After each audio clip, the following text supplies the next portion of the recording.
Shalom semuanya. Alkitab berkata bahwa Kristus telah mati karena dosa-dosa kita. Dia dikuburkan, tetapi pada hari yang ketiga dia dibangkitkan. Setelah itu selama 40 hari Tuhan Yesus menampakkan diri kepada lebih dari 500 murid-muridnya untuk membuktikan bahwa dia hidup. Dan dengan disaksikan oleh murid-muridnya, Tuhan Yesus terangkat ke sorga. Pesan terakhir Tuhan Yesus kepada murid-muridnya seperti yang tertulis dalam Kisah Para Rasul 1:8. Tetapi kamu akan menerima kuasa kalau Roh Kudus turun ke atas kamu, dan kamu akan menjadi saksiku di Yerusalem dan di seluruh Yudea dan Samaria dan sampai ke ujung bumi. Kalau saudara adalah murid Tuhan Yesus, berarti pesan ini juga buat saudara dan saya. Setelah Tuhan Yesus terangkat ke sorga, 120 murid-murid berkumpul di kamar loteng di Yerusalem. Mereka melakukan ini karena Tuhan Yesus memerintahkan agar mereka jangan pergi dari kota Yerusalem sebelum diperlengkapi dengan kuasa dari tempat tinggi. Apa yang mereka lakukan? Mereka semua bertekun dengan sehati dalam doa bersama-sama. Artinya mereka berdoa, memuji dan menyembah Tuhan dalam unity siang dan malam. Ini adalah prinsip restorasi Pondok Daud. Setelah 10 hari mereka melakukan itu, pada hari raya Pentakosta, tiba-tiba terdengarlah seperti tiupan angin keras di ruangan itu. Kemudian tampaklah lidah-lidah seperti nyala api, bertebaran dan hinggap kepada mereka masing-masing. Dan mereka dipenuhi dengan Roh Kudus, dengan tanda awal berbahasa roh. Setelah itu mereka dipakai oleh Tuhan untuk menjadi saksinya. Mereka melakukan amanat agung Tuhan Yesus. Peristiwa pencurahan Roh Kudus ini kita sebut sebagai Pentakosta yang pertama. Ku mau hidup seturut kehendak Tuhan. Ku mau memberi semua yang ku dapat berikan. Ku mau cinta Dia lebih dari semua. Ku tak dapat membalas kasih-Nya. Ku mau hidup seturut kehendak Tuhan. Ku mau memberi semua yang ku dapat berikan. Ku mau cinta Dia lebih dari semua. Ku tak dapat membalas kasih-Nya. Ku tak dapat membalas kasih-Nya. Ketika Tuhan Yesus ditanya oleh murid-muridnya mengenai tanda kedatangan Tuhan Yesus kembali dan tanda kesudahan dunia ini, salah satunya Tuhan Yesus menjawab dari Matius 24 ayat 14. Dan Injil kerajaan ini akan diberitakan di seluruh dunia menjadi kesaksian bagi semua bangsa. Dan sesudah itu barulah tiba kesudahannya. Jadi Tuhan Yesus akan datang kembali setelah Injil kerajaan diberitakan di seluruh dunia menjadi kesaksian bagi semua bangsa. Tuhan Yesus pasti datang kembali. Karena itu Tuhan Yesus memberikan tugas kepada kita, murid-muridnya, untuk menjadi saksi. Yaitu pergi dan menjadikan semua bangsa itu murid Tuhan Yesus. Ini yang disebutkan dengan amanat agung Tuhan Yesus. Untuk melakukan amanat agung Tuhan Yesus tidak bisa dengan kekuatan sendiri, tetapi dengan kuasa yang diberikan Roh Kudus kepada kita. Kalau kita merindukan kedatangan Tuhan Yesus, seharusnya kita melakukan amanat agung dengan sungguh-sungguh. Ada berapa banyak yang merindukan kedatangan Tuhan Yesus? Sebelum Roh Kudus dan dalam Pentakosta pertama dicurahkan, murid-muridnya semua bertekun dengan sehati dalam doa bersama-sama. Hal ini juga dilakukan pada waktu menantikan pencurahan Roh Kudus di Azusa Street, Los Angeles, yang kita sebut sebagai Pentakosta kedua. Saya percaya ini juga berlaku untuk Pentakosta ketiga. Sebelum pencurahan Roh Kudus yang dahsyat dari Pentakosta ketiga, maka umat Tuhan semua harus bertekun dengan sehati dalam doa bersama-sama. Selama beberapa tahun terakhir, saya selalu bertanya kepada Tuhan, Tuhan, bagaimana untuk membuat umat Tuhan semua bertekun dengan sehati dalam doa bersama-sama. Tetapi yang luar biasa, hari-hari ini kita melihat bahwa dengan adanya pandemi COVID-19, Tuhan memaksa kita, umat Tuhan, agar kita semua bertekun dengan sehati dalam doa bersama-sama. Bagi saya, ini adalah tanda bahwa pencurahan Roh Kudus Pentakosta ketiga akan segera terjadi. Hal ini juga dinubuatkan oleh nabi-nabinya, seperti Cindy Jacob, Chuck Pierce, James Goll. Cindy Jacob bahkan bernubuat untuk gereja kita, bahwa akan makin banyak gereja-gereja yang akan ditanam. Dan akan banyak muncul murid-murid Tuhan Yesus. Kemuliaan Tuhan akan turun di gereja-gereja ini. Dan bahkan mereka, yaitu saudara akan diutus sampai ke ujung-ujung bumi. Sedangkan James Goll melihat bahwa orang-orang di Indonesia sedang catching the fire. Pada saat murid-murid Tuhan Yesus dipenuhi Roh Kudus, tanda awalnya adalah mereka berbahasa roh. Saya rindu agar saudara semua dibaptis Roh Kudus dengan tanda awal berbahasa roh, karena banyak manfaatnya. 1 Korintus 14 ayat 2 berkata, siapa yang berkata-kata dengan bahasa roh, tidak berkata-kata kepada manusia, tetapi kepada Allah. Sebab tidak ada seorang pun yang mengerti bahasanya. Oleh roh ia mengucapkan hal-hal yang rahasia. Karena itu pada waktu kita berkata-kata dalam bahasa roh, kita merasakan hadirat Tuhan. Ada sukacita yang akan memenuhi kita. Seperti yang dikatakan dalam Mazmur 16 ayat 11. Di hadapanmu ada sukacita berlimpah-limpah. Di tengah-tengah pandemi ini, kita perlu mengalami sukacita yang berlimpah-limpah untuk melawan ketakutan, kekhawatiran, kepanikan. 1 Korintus 14 ayat 4 berkata, siapa yang berkata-kata dengan bahasa roh, ia membangun dirinya sendiri. Artinya, manusia roh kita yang akan dibangun. 1 Korintus 14 ayat 14 dan 15 berkata, jika aku berdoa dengan bahasa roh, maka rohkulah yang berdoa, tetapi akal budiku tidak turut berdoa. Jadi, apakah yang harus kubuat? Aku akan berdoa dengan rohku, tetapi aku akan berdoa juga dengan akal budiku. Aku akan menyanyi dan memuji dengan rohku, tetapi aku akan bernyanyi dan memuji juga dengan akal budiku. Manusia itu terdiri dari roh, jiwa, dan tubuh. Semuanya itu harus bisa memuji Tuhan. Kita memuji Tuhan dengan tubuh kita, dengan cara bertepuk tangan, mengangkat tangan, melompat, menari, dan lain-lain. Dan kita memuji Tuhan dengan akal budi kita, jiwa kita, kalau kita menggunakan bahasa yang kita mengerti. Contoh bahasa Indonesia, bahasa Inggris, Mandarin, dan lain-lain. Dan roh kita akan berdoa, memuji, dan menyembah kalau kita berbahasa roh. Kalau kita berkata-kata dalam bahasa roh, kita akan bisa berdoa, memuji, dan menyembah lebih lama dibandingkan kalau kita menggunakan bahasa yang kita mengerti. Karena itu, sekali lagi, saya merindukan agar semua saudara bisa berbahasa roh. Katakan amin. Apa yang terjadi setelah murid-murid dipenuhi dengan Roh Kudus, sehingga membuat banyak orang bertobat?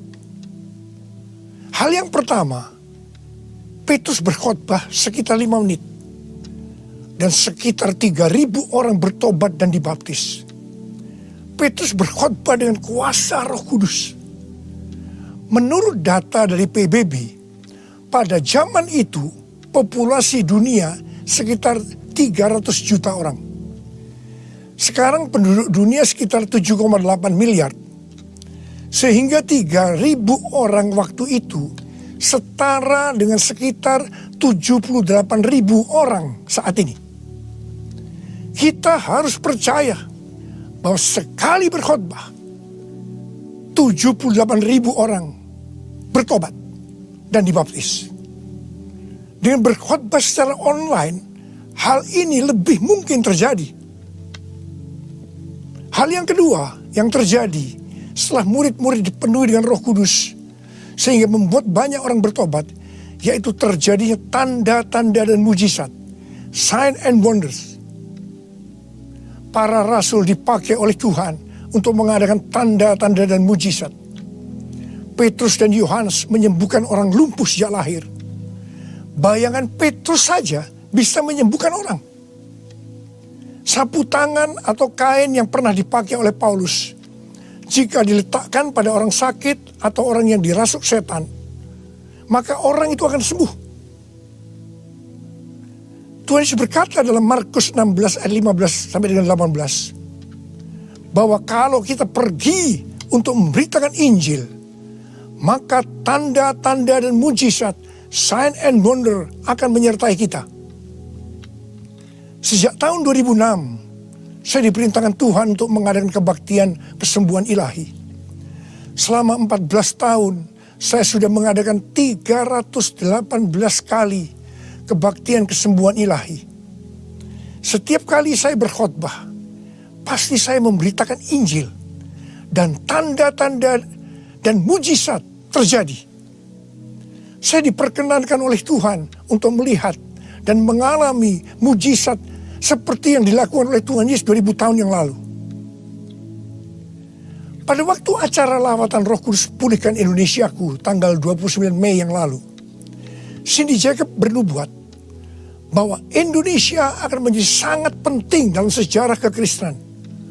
Mujizat-mujizat seperti orang buta melihat, orang tuli mendengar akan merupakan hal yang biasa yang akan terjadi di gereja-gereja lokal. Wow! Orang-orang muda akan mendapatkan jubah mujizat. Ini adalah Pentakosta yang ketiga. Haleluya! Hal yang ketiga yang terjadi setelah murid-murid dipenuhi dengan Roh Kudus, sehingga membuat banyak orang bertobat, yaitu cara hidup jemaat berubah. Yang pertama, mereka bertekun dalam pengajaran rasul-rasul dan dalam persekutuan. Ini bisa diartikan mereka suka membaca Alkitab. Judul Mazmur 119 yang merupakan pasal dengan ayat terpanjang dalam Alkitab adalah bahagianya orang yang hidup menurut firman Tuhan. Jadi orang yang hidup sesuai dengan firman Tuhan itu akan berbahagia.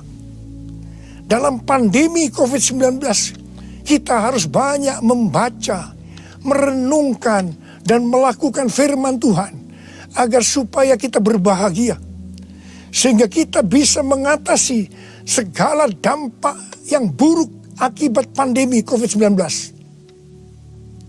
Mazmur 119 ayat 105 berkata, firman-Mu itu pelita bagi kakiku dan terang bagi jalanku.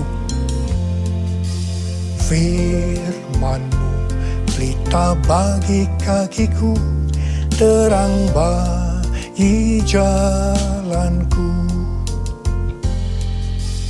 Firman-Mu pelita bagi kakiku, terang bagi jalanku. Waktu ku bimbang dan hilang jalanku, tetaplah Kau di sisiku.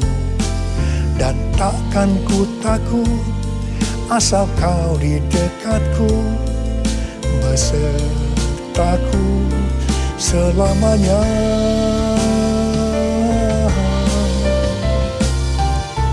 Firman-Mu pelita bagi kakiku, terang bagi jalanku, terang bagi jalanku, terang bagi jalanku.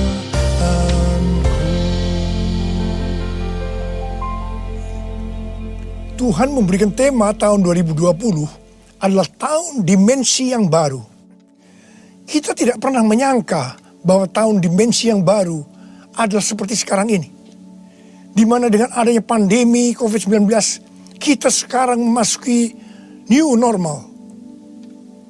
Ayat emas yang Tuhan berikan adalah dari 2 Korintus 3 ayat 18 dan Ulangan 28 ayat 13 dan 14. Melalui 2 ayat emas ini, Tuhan berkata bahwa kalau kita makin serupa dengan gambar Yesus, yang berarti kemuliaan Dia di dalam kita semakin besar, maka berkat secara jasmani yang akan kita terima akan semakin besar. Kita diberkati untuk menjadi berkat. Katakan amin. Engkau diangkat menjadi kepala dan bukan ekor. Engkau akan tetap naik dan bukan turun. Wow. Tanggal 1 Januari 2020, saya digerakkan oleh Roh Kudus untuk berkata bahwa memasuki tahun 2020 dalam bekerja mencari nafkah tidak bisa dengan cara yang lama, tetapi harus menuruti firman Tuhan, tuntunan Tuhan. Ternyata hal-hal ini yang sedang terjadi. Kita sedang memasuki resesi ekonomi secara global. Cara-cara yang lama dalam bekerja sudah tidak bisa dipakai lagi. Kita harus bekerja menurut tuntunan firman Tuhan. Kita harus peka terhadap suara Tuhan. Untuk itu, kita harus menjadi serupa, makin menjadi serupa dengan gambarnya. Orang yang menjadi serupa dengan gambarnya, itu adalah murid Tuhan Yesus.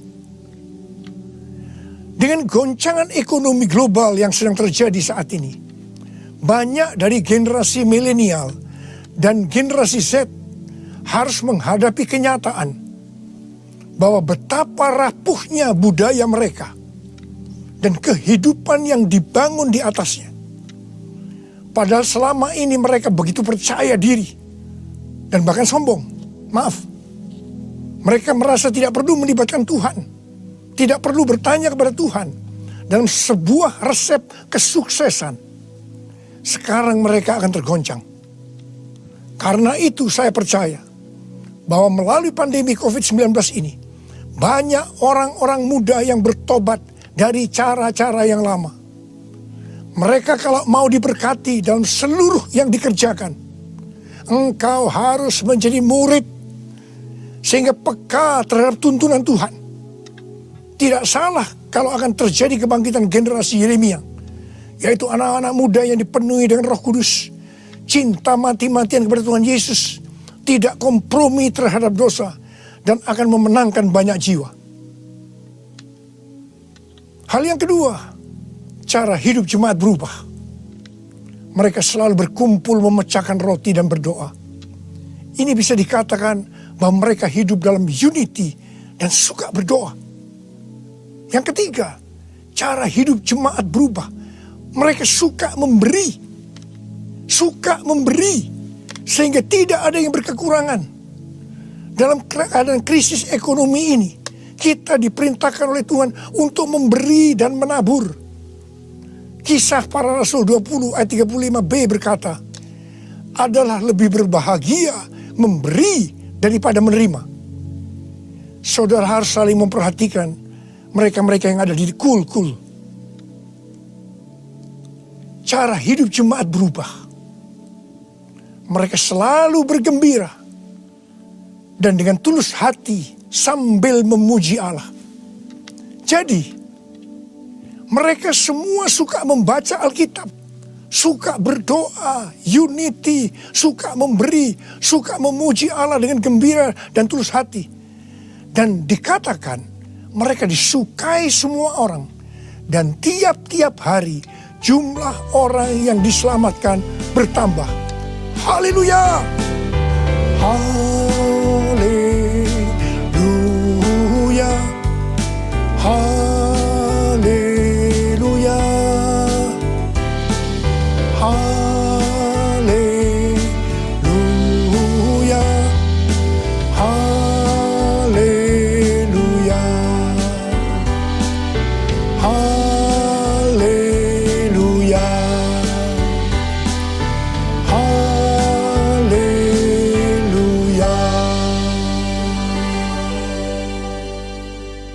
Kemudian, apa yang terjadi setelah itu? Goncangan terjadi. Aniaya yang hebat terjadi kepada orang-orang percaya di Yerusalem.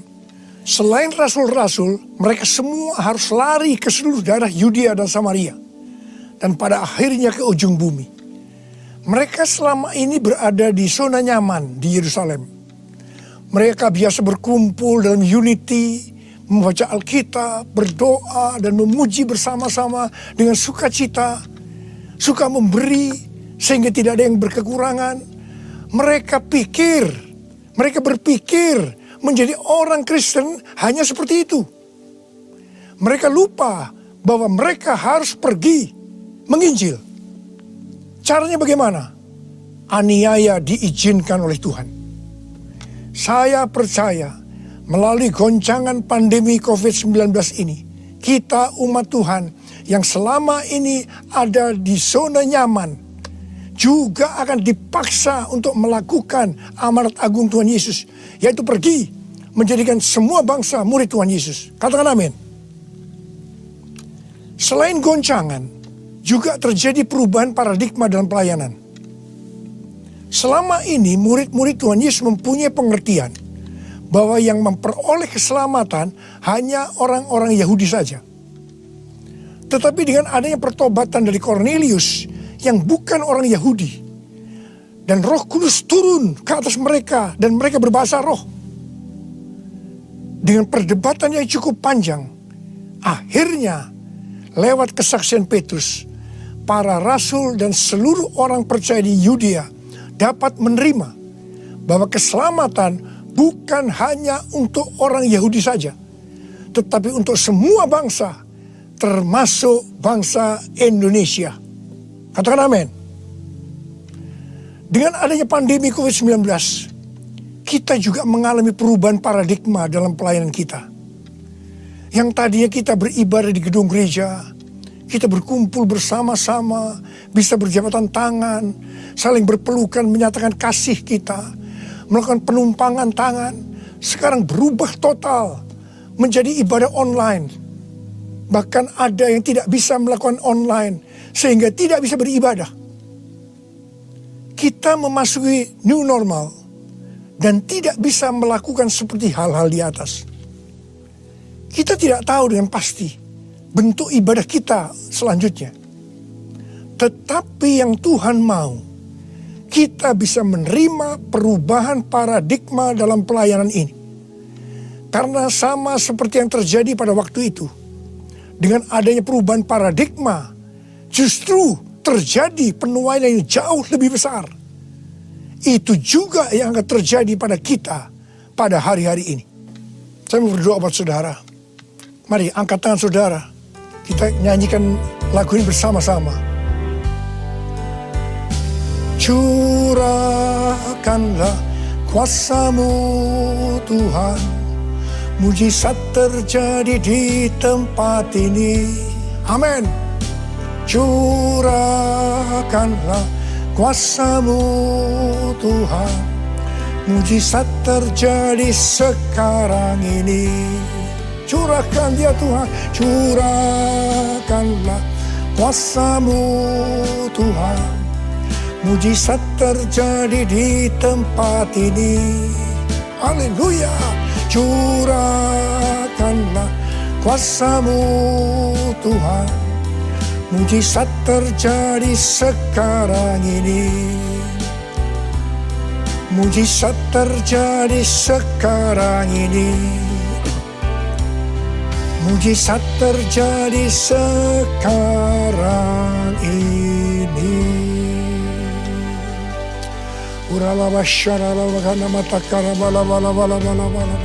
Mari kita berbahasa roh.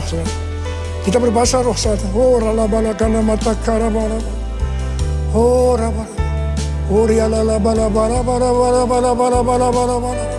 oh Yesus, oh Yesus, Yesus.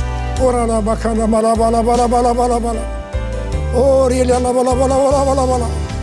mujizat terjadi di tempat ini sekarang ini. Jamah anak-anak-Mu ya Tuhan. Mereka yang sakit disembuhkan oleh Tuhan. Yang terdampak oleh krisis ekonomi dipulihkan oleh Tuhan. Terima berkat Tuhan. Mujizat terjadi dalam hidupmu saat ini. Sembuh dalam nama Yesus. Sembuh dalam nama Yesus. Engkau akan dicukupkan, malah berkelimpahan di dalam segala hal. Terima. Tuhan, curahkan kuasa-Mu. Pakai anak-anak-Mu semua ini Tuhan. Menjadi saksi-Mu. Melakukan amanat agung Tuhan Yesus.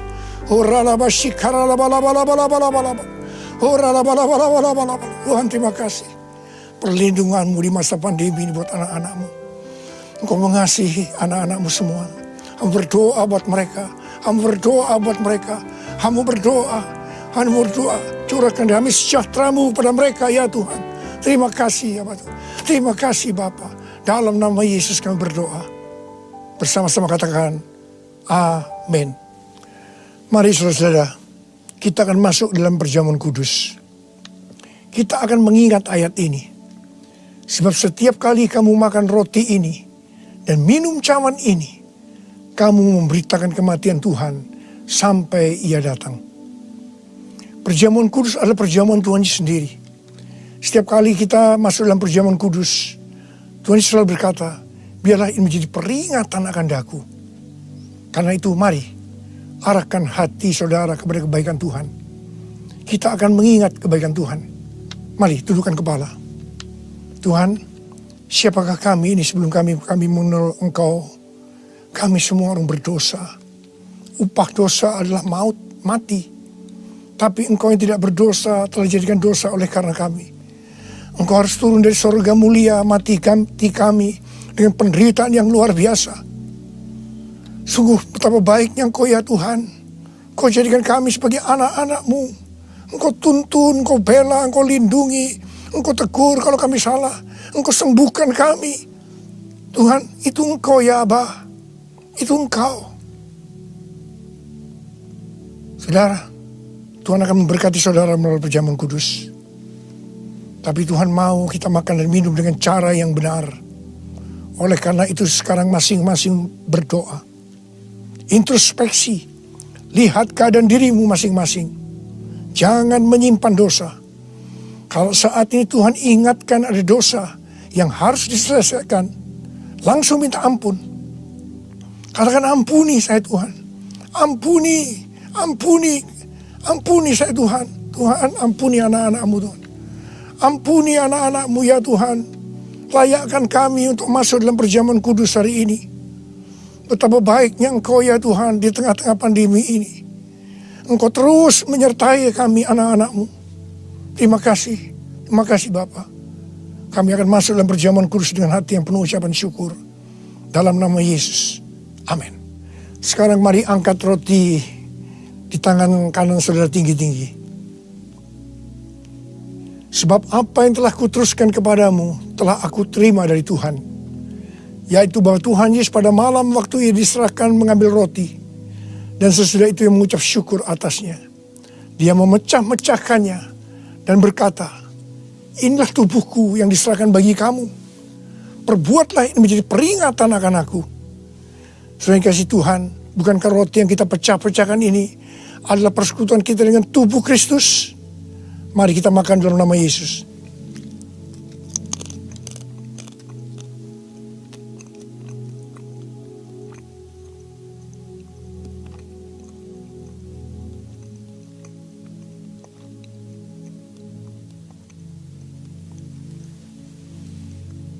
Sekarang angkat cawan di tangan kanan saudara tinggi-tinggi. Demikian juga ia mengambil cawan sesudah makan lalu berkata, cawan ini adalah perjanjian baru yang dimeteraikan oleh darahku. Perbuatlah ini setiap kali kamu meminumnya menjadi peringatan akan aku. Sudah dikasih Tuhan, bukankah cawan pengucapan syukur yang atasnya kita ucapkan syukur adalah persekutuan kita dengan darah Yesus? Mari kita minum dalam nama Yesus.